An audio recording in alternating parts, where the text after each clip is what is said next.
Good morning. फिर बुधवार, फिर 7:30।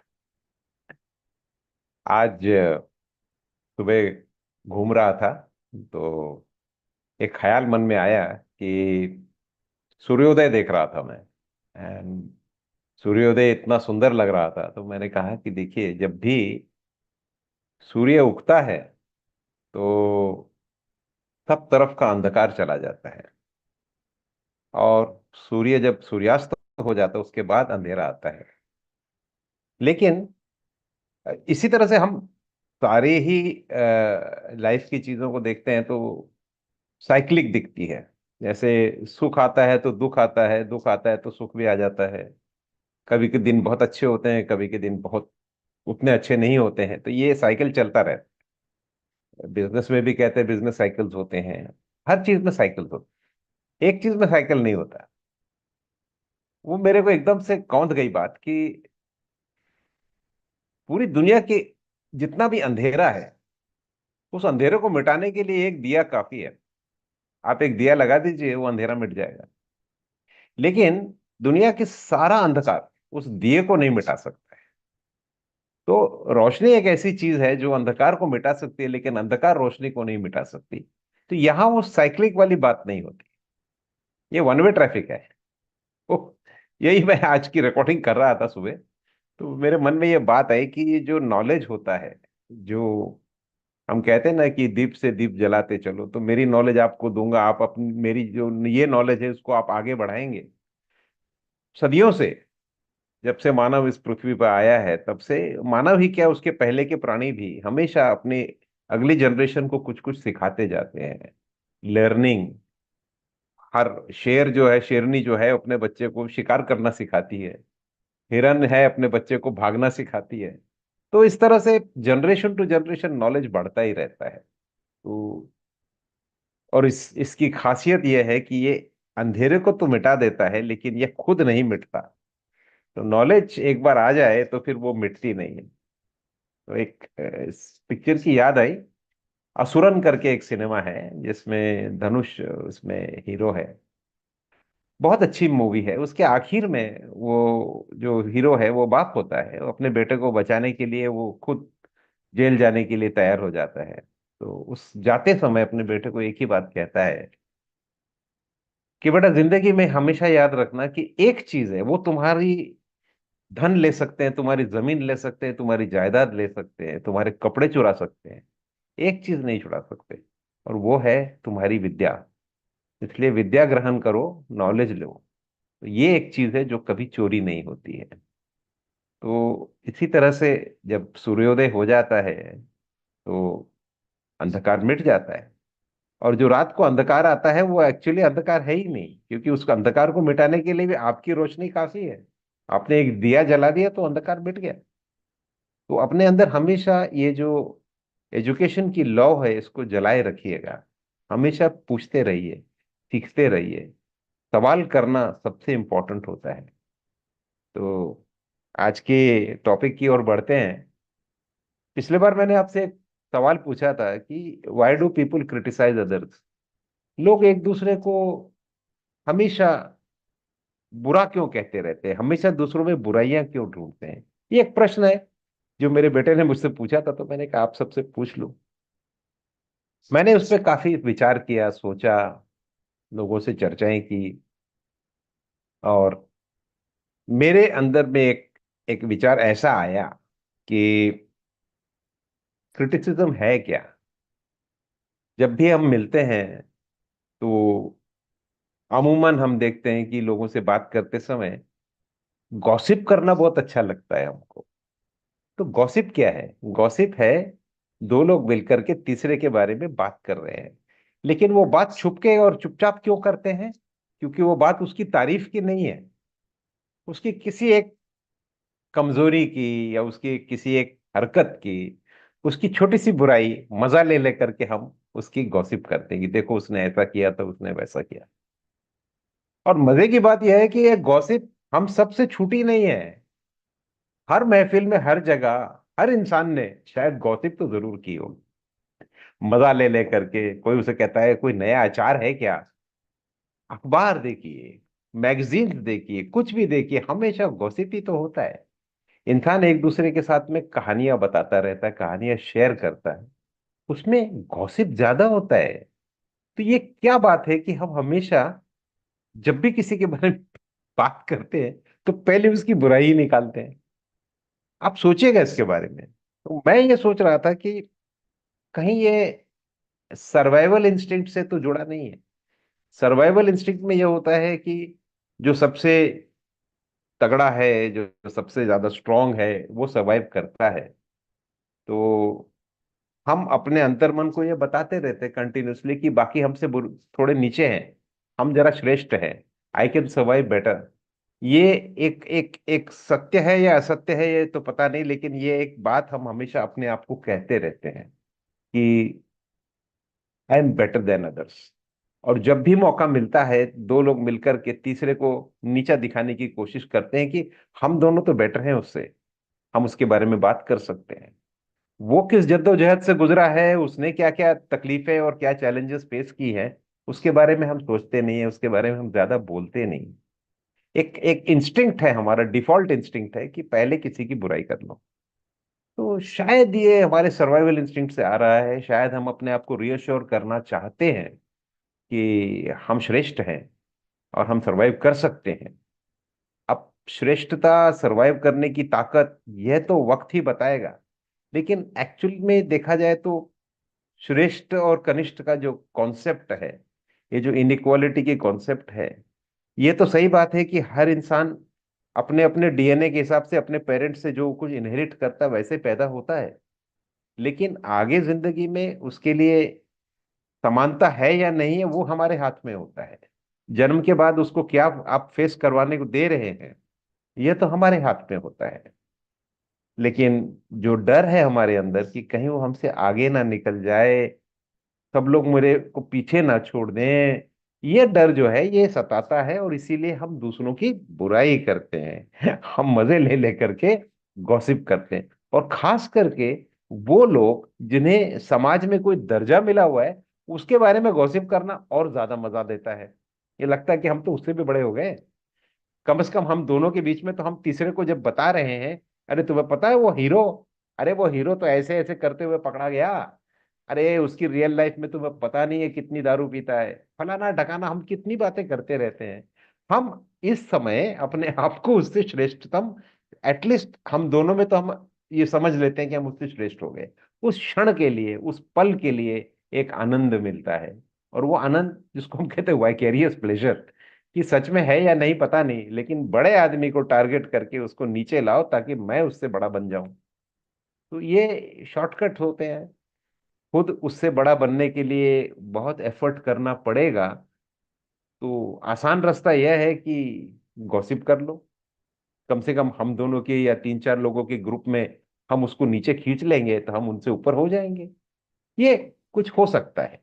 लेकिन एंटरटेनिंग बहुत होता है। ये देखिएगा कि पहले तो ये फिल्म्स मैगजीन्स आया करती थी, फिल्म फेयर और स्टारडस्ट, और उसमें मुझे अभी भी याद है नीताज नेटर और ये सब आता था column.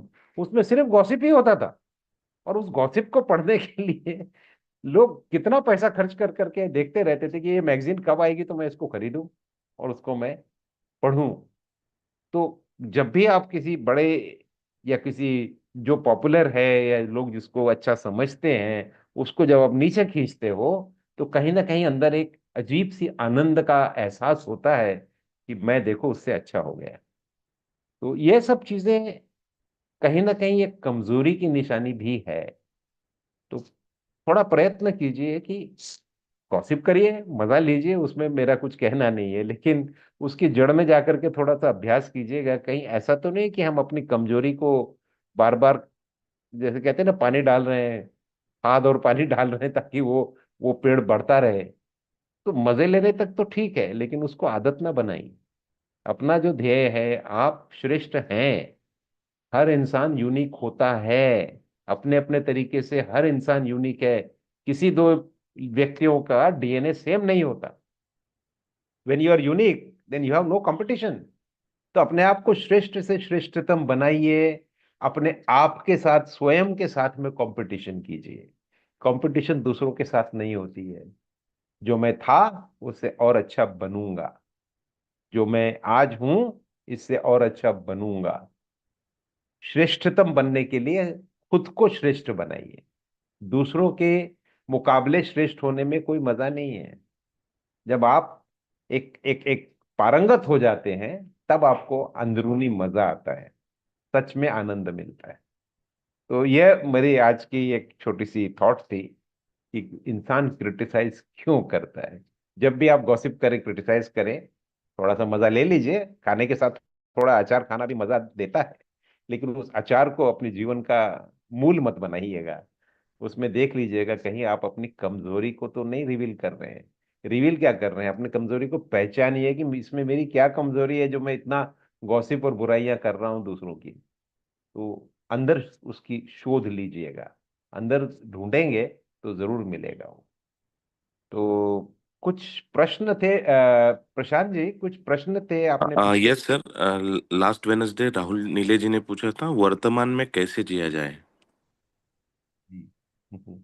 How to live in the present. हाँ, मुझे याद है उन्होंने चैट बॉक्स में लिखा था। और आखिरी में मैं जाते जाते समय कहा था मैंने कि मैं अगली बार आपको इसके बारे में जरूर बताऊंगा। वर्तमान में जीना, ये बहुत लोग कहते हैं that you should live in the present. तो कहने का मतलब यह है कि ये क्यों कहते हैं। सबसे पहले तो हमें ये इस चीज को समझना पड़ेगा कि जो आदमी पास्ट में रहता है वो हमेशा पुरानी यादों से घिरा रहता है। आगे आने वाले दिनों में उसे क्या कदम उठाने हैं, क्या स्टेप्स उठाने हैं, उसके बारे में उसे पता नहीं होता है। और जो फ्यूचर में हमेशा सोचता रहता है मैं ये बनूंगा, मैं वो बनूंगा, वो कल्पना में ही अपने घोड़े दौड़ाता रहता है। तो हकीकत में जो आज जो प्रेजेंट है उसके बारे में वो ना वो प्रिपेयर्ड है, ना वो उसका कोई फायदा उठा सकता है, ना उसमें कोई एक्शन ले पाता है। और इसी तरह से वो या तो पास्ट में नहीं तो फ्यूचर में जीता है और प्रेजेंट को खो देता है। यही बेसिक एक अंडरस्टैंडिंग है। तो जब राहुल ने मुझे ये प्रश्न पूछा था तो पिछले हफ्ते में इसके बारे में सोच रहा था। प्रेजेंट मतलब क्या है? सबसे पहले तो ये सोचना पड़ेगा कि प्रेजेंट का अर्थ क्या है। आप देखिए, प्रेजेंट, आप ये क्षण जब मैं बात कर रहा हूं ये चला गया, देखिए, बोलते बोलते ये क्षण चला जाता है। ऐसे देखेंगे तो इसकी स्पीड बहुत तेज है, बहुत तेज है। इतनी स्पीड है कि आप उसको कंट्रोल नहीं कर पाएंगे। आप अपनी घड़ी को देखिए या स्टॉप वॉच लगाइए, आजकल इलेक्ट्रॉनिक स्टॉप वॉच है, उसमें जो आप अगर उसको ऑन करते हैं तो टाइमर सेकंड ही नहीं बताता, मिली सेकंड भी बता देता है। तो वो जो इतनी स्पीड में घूम रहा है तो उसमें प्रेजेंट है कहाँ? तो आप उस प्रेजेंट को ढूंढने को जब जाएंगे तो आपको पता चलेगा प्रेजेंट तो बिल्कुल निसटते निकलते चला जा रहा है, निकलते चला जा रहा है, इतनी स्पीड में निकल रहा है कि मैं किस किस मोमेंट को कहूं कि मैं यहां जी रहा हूं। इसीलिए वो जो क्षण है जो इतनी स्पीड से आगे बढ़ रहा है, वो तो प्रेजेंट आप कह सकते हैं, लेकिन उसमें आप रह सकते हैं? इतनी ज्यादा स्पीड में हम उसकी कैपेसिटी को अनुमान नहीं लगा पाएंगे कि जिस कैपेसिटी के साथ आपको इतनी स्पीड में जीना है। तो और वो प्रेजेंट का क्षण ढूंढते समय आपके अंदर एक स्ट्रेस आ जाएगा, बहुत ज्यादा स्ट्रेस आ जाएगा कि मैं प्रेजेंट में हूं कि नहीं हूं। क्योंकि मैं बात कर रहा हूं और मैं पास्ट में चला जा रहा हूं, बात करते करते मैं आगे निकलते चला जा रहा हूं। तो समय तो बहुत तेजी से आगे बढ़ रहा है। तो उस तरह का प्रेजेंट ढूंढना, इसमें स्ट्रेस तो जरूर आएगा, काफी ज्यादा स्ट्रेस आ जाएगा। तो वो प्रेजेंट तो मेरे ख्याल से आपके लिए नुकसानदायक हो जाएगा, बिकॉज उसको ढूंढने में आपको इतनी ज्यादा परेशानियां होंगी कि शायद इम्बैलेंस हो जाए। तो क्या देखें, एक दिन, एक हफ्ता, या इस महीने को मैं कहूंगा ये मेरा प्रेजेंट है। कोई टाइम पीरियड तो हर एक को लगता ही है ना। तो प्रेजेंट तो है, वो तो इतनी फास्ट जा रहा है उसको तो आप पकड़ नहीं पाएंगे। तो आप अपने हिसाब से देख लीजिएगा कि आपको अपना कौन सा कंफर्टेबल प्रेजेंट लगता है। और कंफर्टेबल प्रेजेंट किसी को हो सकता है कि कहे कि भाई आज का दिन मेरे लिए प्रेजेंट है, आज के दिन मैं जो कुछ करूंगा मैं आज के लिए कंसंट्रेट करके ही करूंगा। And I am not going to live in the past, क्योंकि पास्ट में कभी कभी बहुत सारी ट्रॉमेटिक चीजें होती हैं तो आदमी घबरा जाता है, फिर उसको याद करता है, दुखी हो जाता है, और कभी कभी उस दुख का भी आनंद लेने लगता है। और कभी कभी जो पुरानी चीजें बहुत खुशी दी थी आपको, जिसमें आपको बहुत मजा आया था, उसको याद करके भी आप दुखी हो जाते हैं कि भाई वो जाने कहाँ गए वो दिन, पहले तो बहुत अच्छा था। तो दोनों तरफ से आप देखेंगे कि पास्ट हमेशा कुछ ना कुछ आपको टीस देता है, एक जिसको इंग्लिश में नोस्टैल्जिया कहते हैं। फ्यूचर में रहना मतलब तो आप डे ड्रीमिंग ही करते रह जाओगे। तो प्रेजेंट में रहने का मतलब क्या है? तो पहले तो एक है कि आप टाइम पीरियड अपना देख लीजिए कि मेरे लिए प्रेजेंट का अर्थ क्या है। एक क्षण तो हो नहीं सकता, कम से कम आपको थोड़ा रीजनेबल टाइम चाहिए। तो हो सकता है किसी के लिए आधा घंटा हो, किसी के लिए 1 घंटा हो, किसी के लिए 1 दिन हो, किसी के लिए 1 हफ्ता हो।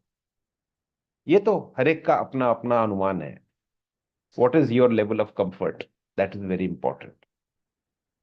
उसके बाद प्रेजेंट में जीना मतलब क्या है? How do you do it, how do you measure it, कि क्या मैं वाकई में प्रेजेंट में हूं? तो सवाल यह है कि एक्शंस क्या लेने हैं, वो तो प्रेजेंट में लेने हैं। तो आपके थॉट्स, जब एक्शन हम लेते हैं कोई भी, जैसे आपको छुट्टी पे जाना है, आपको, चलिए एक एग्जांपल लेते हैं, आपको नैनीताल जाना है। तो आप पहले क्या करते हैं कि आप अपने पास्ट में जाते हैं, आपके मेमोरी से उठाते हैं कि वे नैनीताल जाने के लिए कौन से रास्ते हैं, ये कहाँ से पता लगाऊं। तो फिर आप बोलते हैं हाँ मेरा एक दोस्त वहां गया था, उसको फोन करके पूछते हैं कि भाई नैनीताल कैसे जाते हैं। तो वो कहते हैं कि जी वहां जाने के लिए तो वहां एयरपोर्ट तो है नहीं, तो वहां पास के एयरपोर्ट में आपको जाना है, नहीं तो फिर ट्रेन से जाइए। ट्रेन से आप जाएंगे तो वहां पास के स्टेशन काठगोदाम उतर करके वहां से बाय रोड जा सकते हैं। तो ये तो हो गया टेक्निकल प्लानिंग। इसमें आपको पास में जाना ही पड़ता है, क्योंकि जिन लोगों के अनुभव हैं उनसे तो आपको ये इंफॉर्मेशन लेनी ही पड़ेगी। तो ये अनुभव के लिए जाना, ये टेक्निकल बात हो गई। प्लानिंग करना, टिकट लेना, ट्रेन का टिकट है या फिर गाड़ी का बंदोबस्त, भाई कल मेरे को आप स्टेशन आकर के मेरे को ले जाइए, मुझे नैनीताल जाना है, कितना आपका चार्जेस हैं वगैरह, ये सब टेक्निकल प्लानिंग है। प्रेजेंट में आप सिर्फ एक आनंद ले रहे हैं कि मैं, हाँ परसों जाऊंगा तो मुझे मजा आएगा। ये हो गई आपकी, ये प्रीफ्रंटल कॉर्टेक्स वाली बात है, इमेजिनेशन में आप ऑलरेडी नैनीताल पहुंच गए। ये टेक्निकल नहीं है, ये आपका इमेजिनेशन है। और फिर वापस, हाँ मेरे दोस्त गए थे, उन्होंने बताया था वहां पे ये करना है, उसके हिसाब से फिर एक इमेजिनेशन आ गया। तो आप एक्चुअली प्रेजेंट में हो ही नहीं है, आप, आपका माइंड आगे जा रहा है पीछे जा रहा है, आगे जा रहा है पीछे जा रहा है। कई बार ऐसा भी होता है कि आप शायद पहले जा चुके हैं, और आपको वो याद है कि मैं पिछली बार जब गया था, वहां पे एक कोने की दुकान थी, वहां पे बहुत अच्छा कटलेट मिला था, मेरे को बहुत पसंद आया था। और आप जब जाते हैं दूसरी बार, वहां जाके देखते हैं, चलो चलो चलो मैं तुमको अच्छा कटलेट खिलाता हूँ, सर सबको लेके जाते हो, और वहां जाके देखते हो वो दुकान तो बंद हो गई।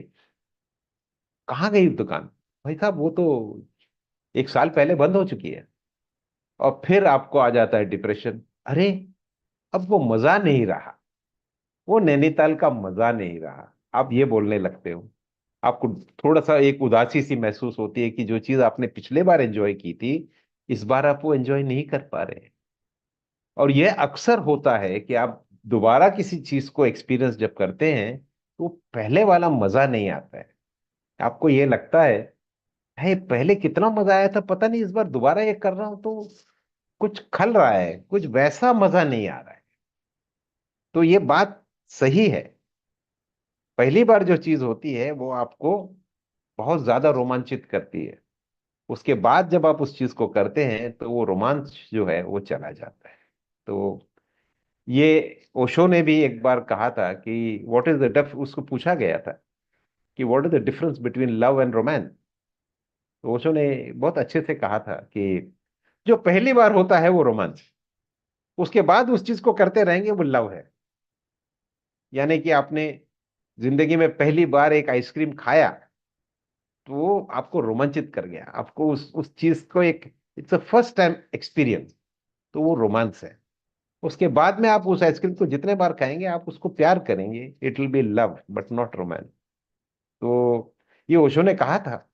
और इसी से एक एक एक सहारा लेकर के मैं ये कहना चाहता हूं कि हमेशा याद रखिएगा कि सेकेंड टाइम उसी चीज को आप दोबारा करेंगे तो एक चीज तो बदल गई है। एक्चुअली दो चीजें बदली, एक समय बदल गया और दूसरा उस चीज को ऑलरेडी कर चुके हैं तो वो फर्स्ट टाइम वाला इवेंट नहीं रहेगा, अब ये सेकेंड टाइम हो गया है। तो वो एक्सपीरियंस सेम टू सेम आपको नहीं मिलने वाला है।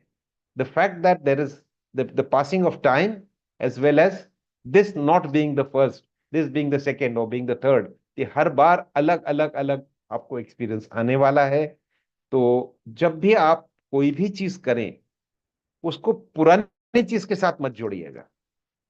इवन इफ यू गो, आप दोबारा भी अगर नैनीताल जाते हैं, पुराने जो आपने एहसास किया था, जिस जिस आनंद को एहसास किया था, उसके अलावा नए आनंद को खोजिए। उसी जगह में आपको उस कटलेट के अलावा बहुत सारे और आनंद मिलेंगे।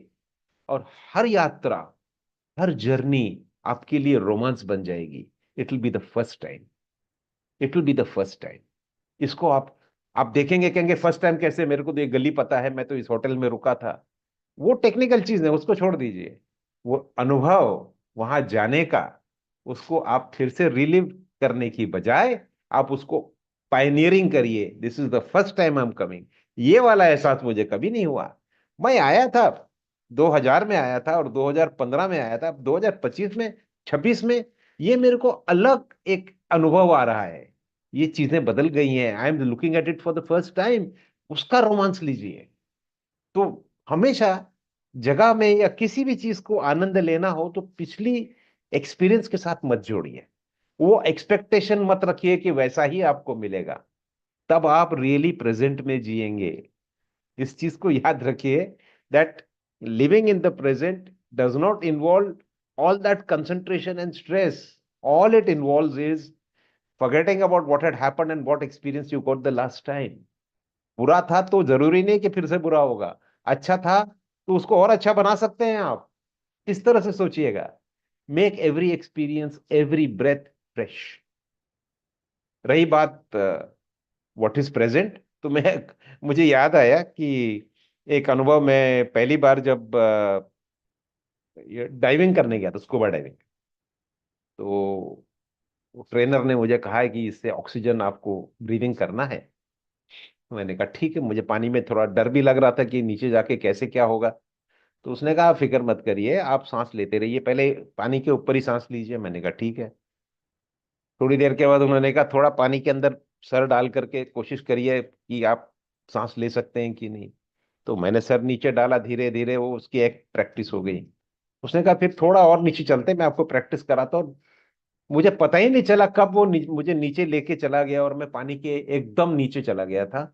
और चारों तरफ, आजू बाजू, नीचे ऊपर पानी ही पानी।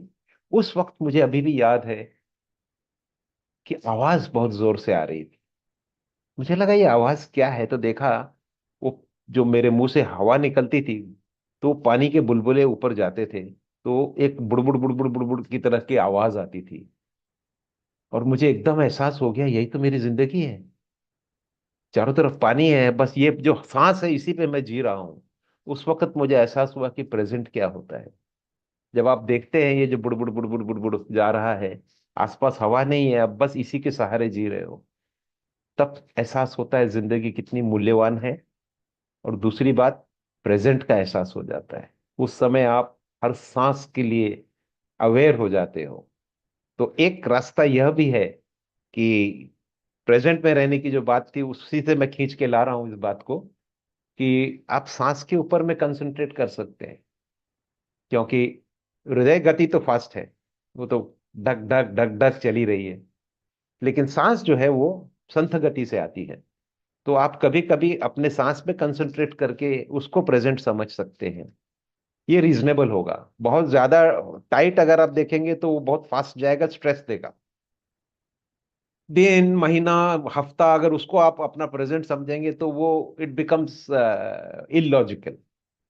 तो सांस जो है, मेरी ये सांस आई, मेरी ये सांस गई, शायद यह एक अच्छा, मेरी तरफ से एक मेरा सुझाव है, ये एक अच्छा तरीका होगा प्रेजेंट में जीने का। क्योंकि मेजरमेंट तो करना ही है ना, कि मैं भाग तो नहीं रहा हूं पीछे, मैं आगे तो नहीं जा रहा हूं। तो उसमें आप सांस के ऊपर कंसंट्रेट कर सकते हैं, तो आपको कहीं ना कहीं आमूमन आपको समझ में आने लगेगा कि ये मेरा प्रेजेंट है। और इम्पोर्टेंट क्या है, टेक्निकल चीजें करते रहिए, फ्यूचर के लिए पास्ट के लिए वो सब करिए, लेकिन जीना तो प्रेजेंट में है। वो पुरानी यादों के सहारे मत जिए, और फ्यूचर की इमेजिनेशन में मत जिए। जब आप जाएंगे तब उसका आनंद तब लीजिएगा।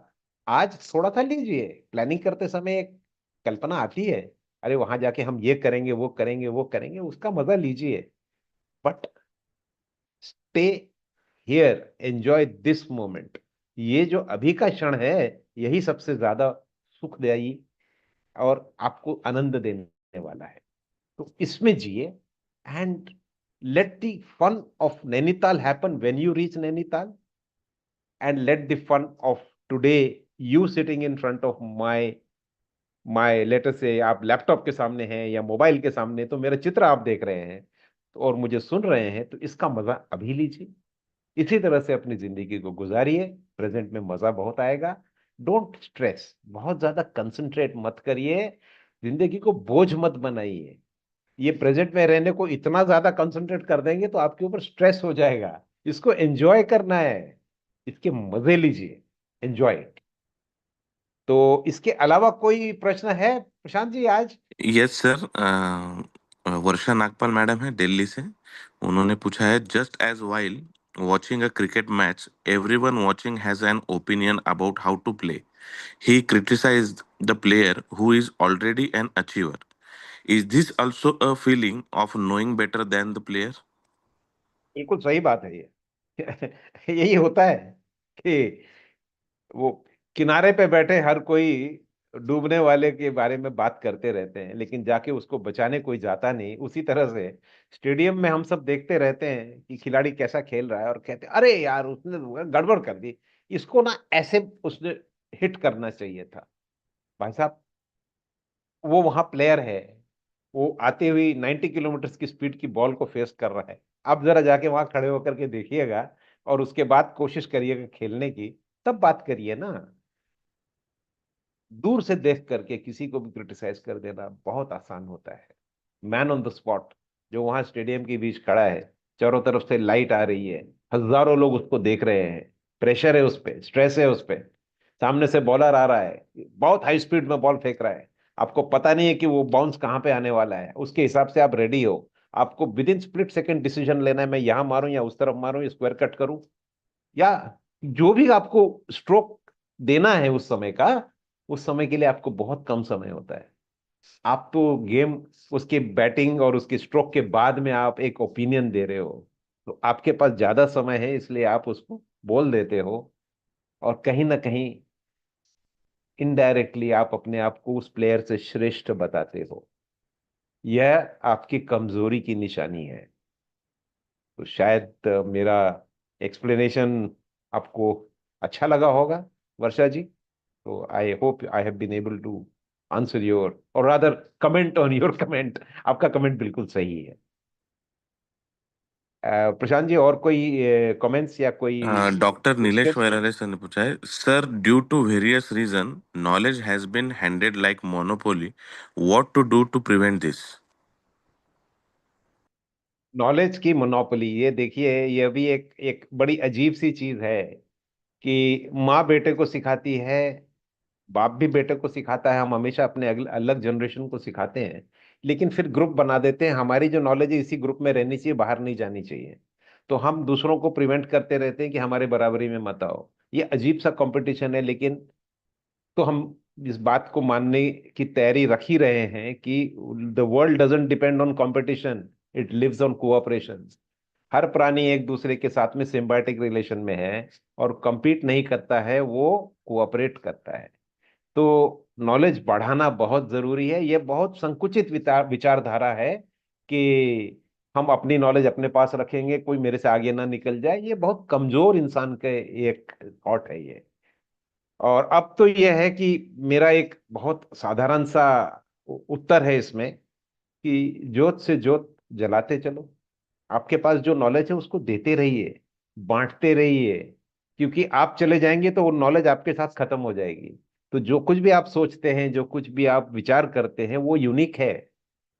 जरूरी नहीं है कि आपने दूसरों का सुना तो उन्हीं का सबसे श्रेष्ठ है। उस चीज को सुनने के बाद आपके मन में जो मंथन होता है, आप जो सोचते हैं, वो भी तो एक यूनिक चीज है, तो वो बांटिए। कुछ नहीं तो घर में नाश्ता करते समय फैमिली के साथ बैठिए, उनसे चर्चा करिए कि मेरे दिमाग में ये बात आई है। उनके भी दिमाग प्रज्वलित हो जाएंगे। तो इस तरह से आपको बांटना है। आपने 4 आदमी से भी बात की तो वो चार 16 बन जाएंगे, हर एक ने चार से बात की तो टाइम नहीं लगता है, नॉलेज फैलती है, जरूर जाती है। और आज के जमाने में तो ये बहुत अच्छा हो गया है कि ये जो इलेक्ट्रॉनिक के माध्यम है हमारे पास में, मोबाइल है या लैपटॉप्स हैं, इंटरनेट है, इससे हम दुनिया के हर नॉलेज को प्राप्त कर सकते हैं। देखिए देखिए, रील्स देखिए, डांस देखिए, सब देखिए, लेकिन नॉलेज भी प्राप्त करिए, वो बहुत जरूरी है। तो एंटरटेनमेंट के अलावा आप इसको नॉलेज का स्रोत बनाइए और लोगों से बात करिए, बांटिए। अगर आपको कोई चीज अच्छी लगती है तो आप उसको स्प्रेड करिए। दुनिया कंट्रोल करेगी, दुनिया आपको रिस्ट्रिक्ट करेगी, दूसरों को नॉलेज नहीं लेने देगी, लेकिन आप अपने अपने तौर पर, यदि आपके घर के 4 लोगों को भी अगर आप अपना नॉलेज बांट सकते हैं, काम हो गया। धीरे धीरे फैल जाएगा। तो don't wait for an opportunity, the opportunity is now. Start now. अभी तक कर सकते हो। जो आपके अंदर में मंथन होता है, जो आपके नए विचार आते हैं, अच्छी अच्छी थॉट्स आती है, बांटिए और चर्चा करिए, डिबेट करिए। नहीं समझ में आता है तो लोगों से पूछिए, कोई कमजोरी नहीं होती। हर चीज हर किसी को नहीं आती है। बात करिए, लोगों से पूछिए, मुझे मन में ये शंका है। सवाल पूछना कमजोरी की निशानी नहीं है। सवालों से डरना वो कमजोरी की निशानी है। समझिएगा बात को। और कुछ? अभी 8 तो बज गए हैं। प्रशांत जी, और कोई सवाल है? यस सर, विनय पटेल जी ने पूछा है, while watching study material from YouTube video, what I can do that knowledge getting in subconscious and conscious mind both and recall when ever require. देखिए, ये थोड़ा सा कॉम्प्लिकेटेड है। वो कॉन्शियस और सबकॉन्शियस के बारे में मत जाइए। आप सिंपल एक चीज याद रखिएगा। और ये प्रेजेंट में रहने के लिए भी मेरा एक आपको एक बहुत अच्छा मंत्र देके जा रहा हूं। कंसंट्रेशन। जो भी काम करें आप कंसंट्रेशन से करिएगा। एकाग्रता। प्रेजेंट में रहने के लिए भी यह एक मंत्र है। ये मैं आखिर में देना चाहता था, आपके सवाल से ये जागृत भी हो गया। एकाग्रता, concentration is the trick. That is the most important thing. जो भी काम करें एकाग्रता से कीजिए। आपके अंदर में वो नॉलेज अपने आप चले जाएगी। आप यूट्यूब भी देख रहे हैं तो एज ए यूट्यूब मत देखिए, उसमें से लर्निंग लीजिए। उसमें कंसंट्रेट करिए कि आप क्या चीज सीख रहे हैं। कंसंट्रेशन। और हो सकता है तो उसके बाद में उसको लिखिएगा, क्योंकि ऑडियो विजुअल तो सिर्फ जाता है, और जितने जल्दी जाता है उतने जल्दी बाहर भी चला जाता है। Right it down somewhere, because जब अब लिखने की क्रिया है तो लिखना स्लो होता है। तो जो चीज स्लो जाती है वो देर तक रहती है। But concentration is the key. Concentrate, that will allow you to stay in the present. सबसे इंपॉर्टेंट बात, आप हाथ भी धो रहे हो ना, तो भी कंसंट्रेट करिए, उसका मजा लीजिए। फील करिए कैसा आपको महसूस हो रहा है, क्योंकि उस मोमेंट आप सिर्फ हाथ ही धोने वाले हो। तो डाइवर्ट मत होइएगा। जो भी काम करें आनंद से कंसंट्रेट करके करें। That is the real answer, how you can stay in the present. और रही बात आपकी मेमोरी की, नॉलेज की, ये भी आप जब कंसंट्रेट करके उसको प्राप्त करेंगे, वो देर तक आपके पास रहेगी। मुझे उम्मीद है कि यह आंसर आपको पसंद आया होगा। और कुछ है प्रशांत जी? नहीं सर। है। तो 8 बज चुके हैं, तो मैं आपसे विदा लेता हूं। And I hope you have enjoyed the webinar today. Thank you very much for attending. आप सबको मेरे तहे दिल से धन्यवाद।